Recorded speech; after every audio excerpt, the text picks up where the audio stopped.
என்னாச்சு? நம்ம பொண்ணு எப்படி இருக்கு? ஆமாம், பொண்ணு இருக்கும்போது பொண்ணு தங்க மாதிரி இருக்கு, தங்க செலை மாதிரி இருக்குங்கிறாங்க. ஆனால் கட்டிட்டு போய் கொஞ்ச நாளைக்கு அப்புறம் தங்க வேணும், தங்க செலை வேணும் அப்படிங்கிறாங்க. நீங்களாம் எதுக்கு பொண்ணு கட்டுறாங்க? பக்கத்தில் தன்னுடைய உழைப்பில் தன்னுடைய மனைவியை காப்பாற்றுறவன் தான் உண்மையான ஆம்பளை. பொண்ணு வீட்டில் வாங்கி அதை வச்சு பிஸ்னஸ் பண்ணுறவன் நான் உண்மையான ஆம்பளையே கிடையாது. பொண்ணு வளர்க்கத்தான் முடியும், பெற்று வளர்த்து கட்டி கொடுக்க தான் முடியும்.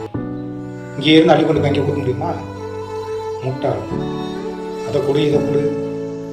அப்போ எதுக்கு அவன் கல்யாணம் பண்ணுறான்? எதுக்கு அவன் பிள்ளை பத்துக்கிற ஆசைப்படுறான்? பிள்ளைய பெற்றவன் தான் கிடைச்சானா? பொண்ணை பெற்றவன் இழிச்சா போய் பொண்ணை கட்டினவன் அறிவாளியா? மாடியன் ஏற்கனவே 100 பவுன் அவன் அதை ஒரு கட்டி கொடுத்துருவான். மறுபடியும் 100 பவுன் அவன் கேட்குறான். இன்னைக்கு ஒரு பவுனு 1,10,000 ஆயிடுச்சு. இன்னைக்கு 100 பவுனுக்கு 1 கோடியே 10 லட்ச ரூபா வேணும். முட்டாள். நீ பிஸ்னஸ் பண்ணுறதா இருந்தால் உங்களுடைய உழைப்பில் பண்ணு. பொண்ணு வீட்டில் வாங்கி தான் பண்ண உனக்கு இருக்கா? அப்போ எதுக்கு அந்த தகுதி இல்லாமல் நீ ஏன் பொண்ணு கட்டுற? பொண்ணை கட்டி பொண்ணு வீட்டில் இருந்து வாங்கி நம்ம முன்னுக்கு வரணும்னு நினைக்கிறவன் ஆம்பளையே கிடையாது. அதை ஃபஸ்ட்டு சிந்திச்சு அறிவு கட்ட முட்டாள். இதுதான் ஏழை எளிய பையன் நல்ல பையனை பார்த்து கல்யாணம் பண்ணோம்னா அவன் உழைச்சி அந்த பிள்ளையை காப்பாற்றுவான். வசதி வசதி வசதி போய் பொண்ணை கட்டி இன்னைக்கு அந்த பொண்ணு செய்கிறாங்க மட்டும் இல்லாமல் நீ இவனும் என்ன செய்கிறான்? நம்மளையும் தூங்கிட்டான்.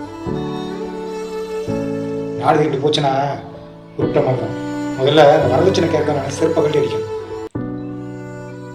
நான் தான் கட்டுறதுக்கு முன்னாடி சொல்ல வேண்டியதானே, இத்தனை பொண்ணு கொடுங்க, அதான் வாழ வைப்பேன், நான் வாழ வைக்கணும்னு சொல்ல வேண்டியதானே.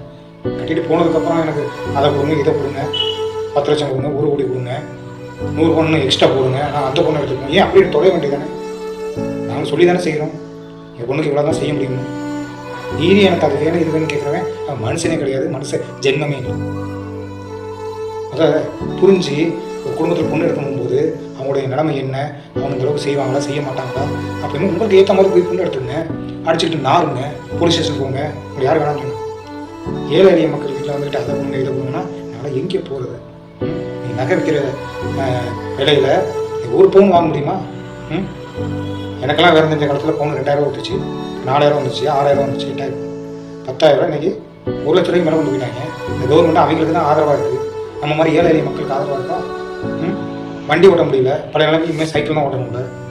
102 ரூபா பெட்ரோலு, டீசல் 100 ரூபா. இப்படியே போச்சுன்னா ஏழை எளிய மக்கள் அந்த நாட்டில் வாழவே முடியாது. நல்லா தெரிஞ்சு என்னமோ போங்க. இந்த மக்களும் என்ன இந்த நாடும் சீக்கிரம் நாசமாக போகிறதுக்கு தான் இந்த அரசியல்வாதிகள் பூரா சரி செய்கிறாங்க. இதுதான் எனக்கு தெரியும். சிட்டிசன் சேனலை சப்ஸ்கிரைப் பண்ணுங்க.